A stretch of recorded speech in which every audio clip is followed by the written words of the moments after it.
มาพี่น้อยมากินข้าวบ่ายม่วงพี่น้อยพี่กับสาหร่ายแล้วพี่น้อยอยู่ให้อยู่หน้าพี่น้อยพี่ได้พี่น้อยมากินกับต้มมีพี่น้อยแล้วก็มกหม่ำพี่น้อยแล้วก็หน่อไม้พี่น้อยหน่อไม้ต้มหรือว่าหน่อไม้เติมทำส้มไหมมาพี่น้อยมากินข้าวเที่ยงทำส้มไหม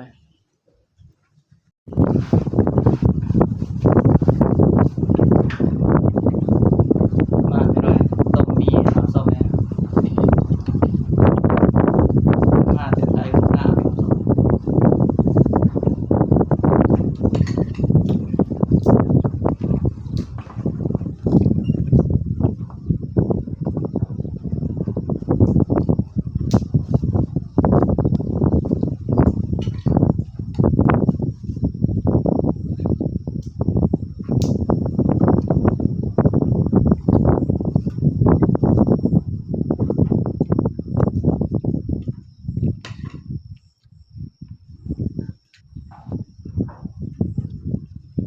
ช่วงนี้อาหารการกินจะบ่ค่อยมีนี่ล่ะน้อย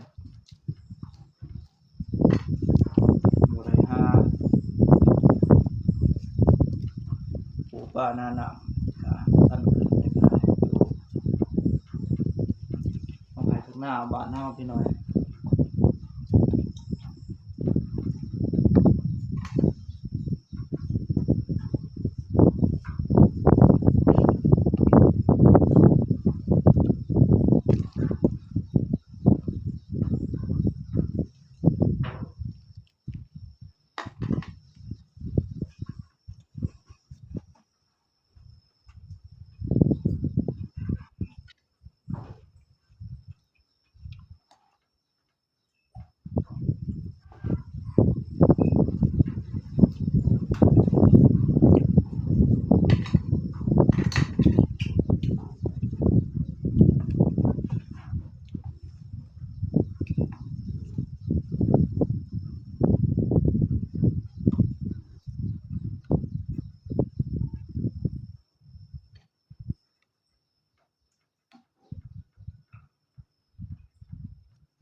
เพลงเข้าไปเลิกอีก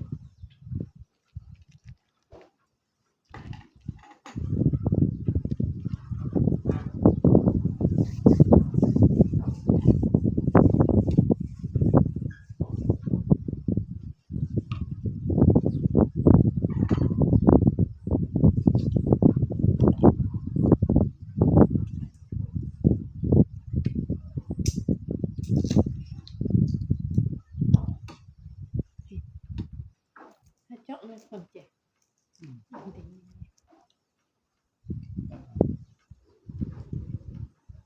เนี่ยตาสมอนมา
หมูเริ่มดำพี่น้อยเฮากำลังเริ่มมุดหน้า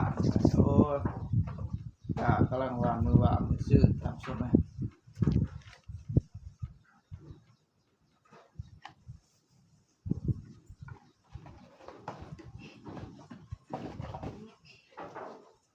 ออกหมด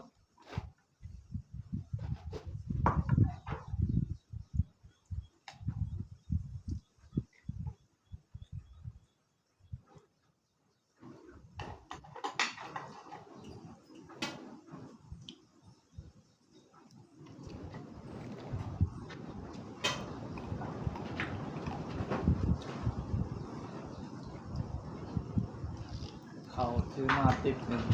กินทองตอนเสาร์แน่มากินตอนช่วยสิตอนเที่ยงบอกแล้วกิน2-3ข้าว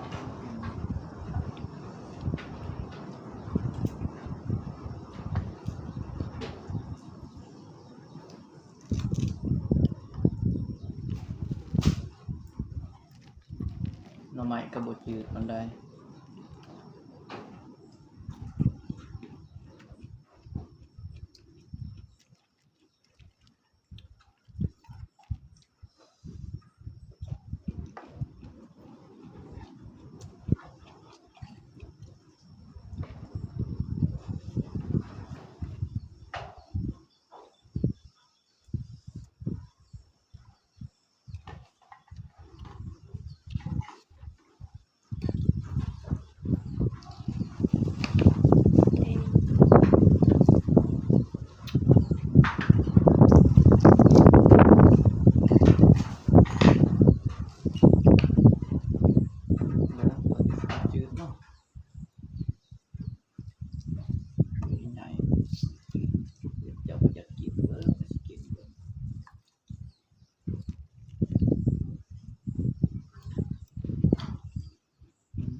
จืด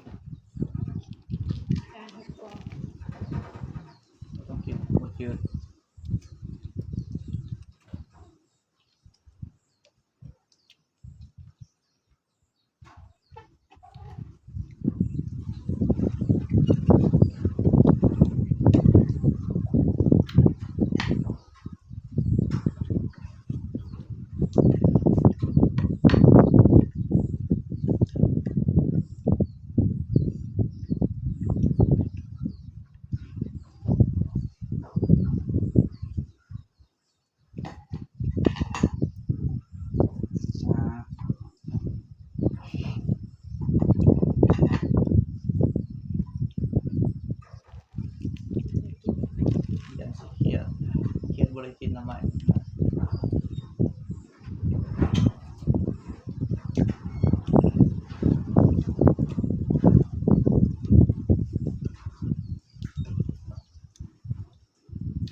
โอ้ยบ่อิ่มบ่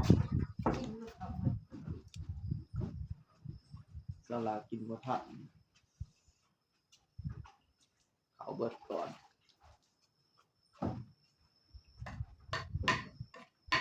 กินบ่อิ่มนะ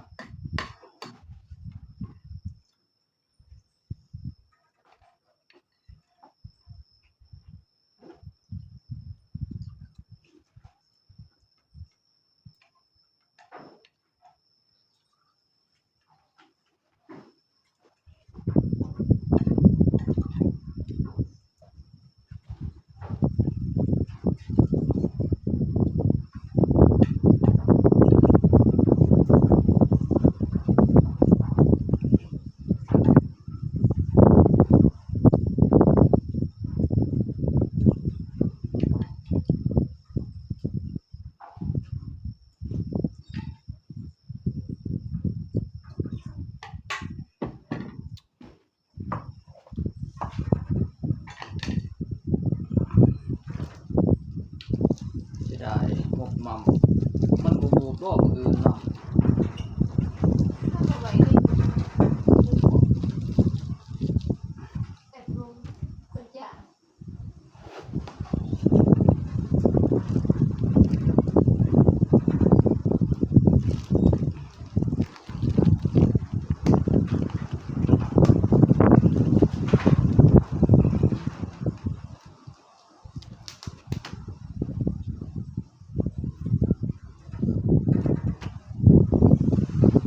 พี่น้อย